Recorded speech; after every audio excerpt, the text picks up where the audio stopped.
हर हर महादेव। बंधुओं, बात करने वाले हम मेष राशि वाले जातकों के बारे में।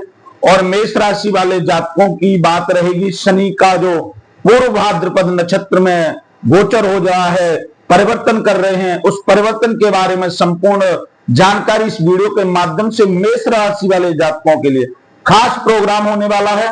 आप देखेंगे इस वीडियो के माध्यम से कि मेष राशि पर शनि के नक्षत्र परिवर्तन से क्या परिवर्तन होने वाला है और क्या स्थितियां आपके जीवन में यहां से एक नया बीज बोने वाली हैं। एक नया बीज बोएगा और उससे एक नए वृक्ष की एक नींव खड़ी होने वाली है। बंधुओं, चर्चा करते हैं मेष राशि वाले जातकों की। देखिए बंधुओं, मेष राशि वाले जातकों के द्वादश भाव में मीन राशि में इस समय शनि विराजमान है, गुरु की राशि है। और आपके लिए एक शुभ संकेत आया है कि गुरु की राशि में शनि इस समय पूर्व भाद्रपद नक्षत्र में गोचर संचरण करने वाले हैं। और जो नक्षत्र है पूर्व भाद्रपद, उसके स्वयं शासक गुरुदेव हैं, गुरुदेव बृहस्पति हैं और बृहस्पति का ही पूर्व भाद्रपद नक्षत्र है। अब बंधुओं, मेष राशि वाले जातकों को क्या स्थितियां बना के रखनी है, क्या सावधानियां बरतनी है।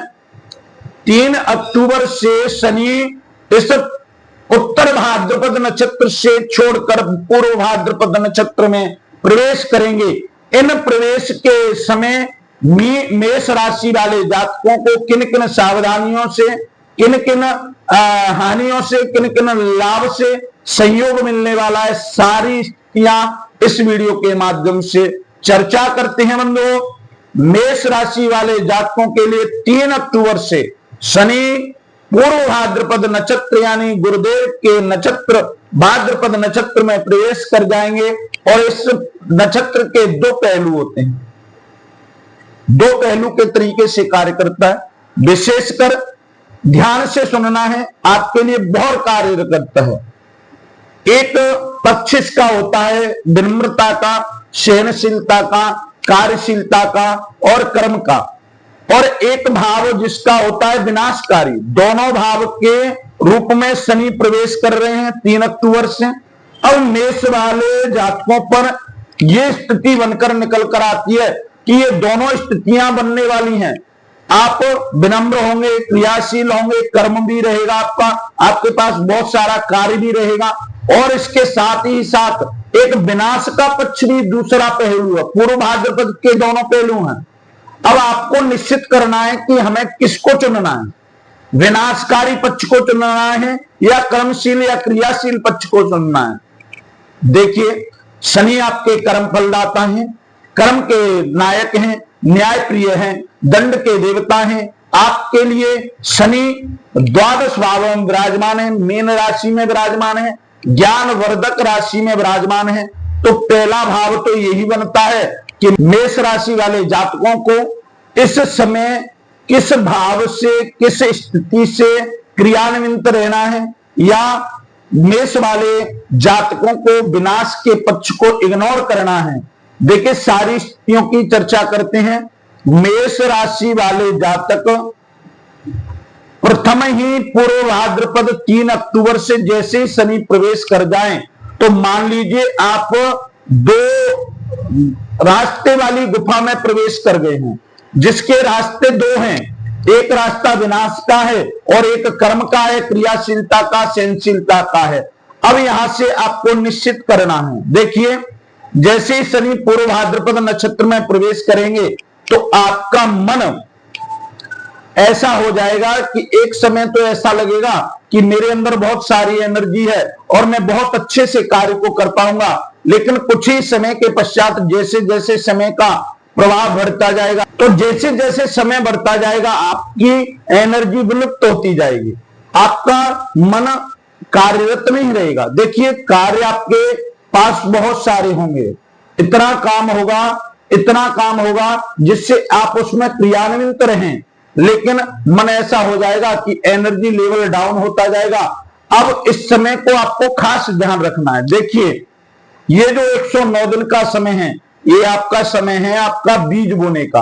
अब इस समय में अगर आप अच्छे से बीज को रोप देते हो तो आपको 109 दिन के बाद एक अच्छे से वृक्ष के फल खाने को प्राप्त हो सकते हैं। देखिए, आप अपने कर्म में क्रियान्वित रहें, कर्म में रहें, आलस्य ना करें, क्योंकि इस समय आपको विनाश की स्थिति में भी धकेल सकते हैं शनिदेव और एक क्रियाशीलता के तरफ ले जा सकते हैं। यहां से आपके नए घर का मकान निर्माण हो रहा है, मान के चलिए एक नई नींव रखी जा रही है।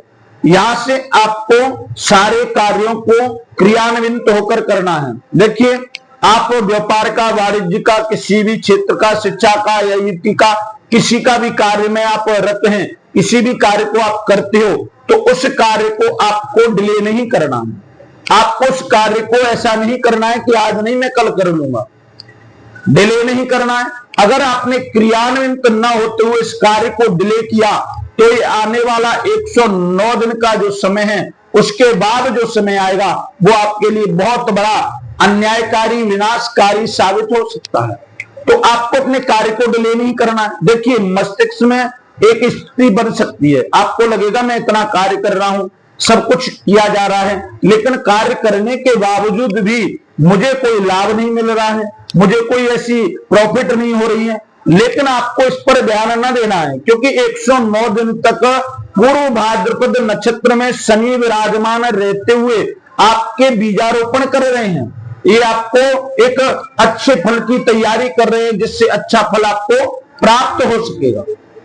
तो बंधु, यहां से आगे व्यय के लिए, जैसे आपके खर्चों पर आपको लगेगा कि बहुत सारे मैं खर्चे कर पा रहा हूं, बहुत सारे मेरे से खर्चे, उलूल जुलूल खर्चों में मेरा समय व्यतीत हो रहा है, मेरा पैसा व्यर्थ खर्च हो रहा है। अगर ऐसा उलूल जुलूल समय खर्च हो रहा है, पैसे आप खर्च कर रहे हैं, तो ऐसा मस्तिष्क में बिल्कुल भी नहीं लाना है, क्योंकि 109 दिन के बाद पूर्णतः से आपके जितने भी खर्च किए गए पैसे हैं, जो आपका धन है, वो आपको पूर्णतः से लाभ के रूप में प्राप्त होने वाला है। बंधुओं, आपका दाम्पत्य जीवन है, वैवाहिक जीवन है, संतान की स्थितियां हैं, ये सारी स्थितियों में आपको 109 दिन में, क्योंकि पूर्व भाद्रपद नक्षत्र के दो पहलू हैं, आपको एक समय ऐसा लगेगा कि मैं कार्य में लग गया हूं और इसके कारण मैं अपने बच्चों पर ध्यान नहीं दे पा रहा, अपने दाम्पत्य जीवन को समय नहीं दे पा रहा, इसके कारण थोड़ा अलगाव की स्थिति पैदा होती हुई दिखेगी। लेकिन इसको आप तालमेल के साथ बिठाते हुए, सामंजस्य के साथ बिठाते हुए, दोनों कार्यों को एक साथ करते हुए चल के आगे निकलते बढ़ते रहना है। क्योंकि अगर आपने इन सारी स्थितियों को देखते हुए अपने कार्य को डिले कर दिया तो 109 दिन के बाद आपको बहुत बड़ा खामियाजा भुगतने के लिए तैयार होना पड़ेगा। बंधु, यहां से शनिदेव आपको सारी स्थितियों का लाभ ही लाभ देंगे। जैसे पूर्व भाद्रपद नक्षत्र से 109 दिन के बाद उत्तर भाद्रपद में पहुंच जाएंगे, व्यक्त हो जाएंगे, उसके बाद आपको लाभ ही लाभ प्राप्त होने वाला है। यहां से आपका ये परीक्षा का समय है, आपका जटिलता का समय है, आपके कर्म क्षेत्र में आपके परीक्षण का समय है। शनि यहां आपका दो धारी तलवार से परीक्षण कर रहे हैं, एक तो आपको क्रियाशील बना देंगे और दूसरी तरफ आपको विनाशकारी की ओर ले जाने का भी कार्य करेंगे। तो आपको निश्चित करना है, तोड़ना है, समय को जानना है, कार्य को जानना है कि मुझे किस दिशा में जाना है। बंधु, सारे कार्यों को समाहित करते हुए लाभ को प्राप्त करने के लिए प्रत्येक शनिवार के दिन भगवान शनिदेव पर काले उड़द चढ़ाए, भगवान श्री शनिचराय के बीज मंत्र का जाप करें। आपको 109 दिन के अंदर पूर्णतः लाभ की प्राप्ति होगी। बंधुओं, जो जातक अपनी कुंडली का भाग्यफल, कर्म फल जानना चाहते हैं, शनि के सारे कर्म फल को जानना चाहते हैं, हमसे अपनी कुंडली का विश्लेषण करवाएं। वीडियो के माध्यम से चल रहे नंबरों से संपर्क करिएगा। बंधुओं, जो जातक हमारे चैनल पर नए हैं, कृपा करके चैनल को सब्सक्राइब करें, जिससे हमारी जानकारी और अन्य लोगों तक पहुंच सके। आज के लिए बस इतना ही। कल एक नई राशि, एक नए विषय के साथ आपके सामने प्रस्तुत होंगे। तब तक के लिए जय श्री राम।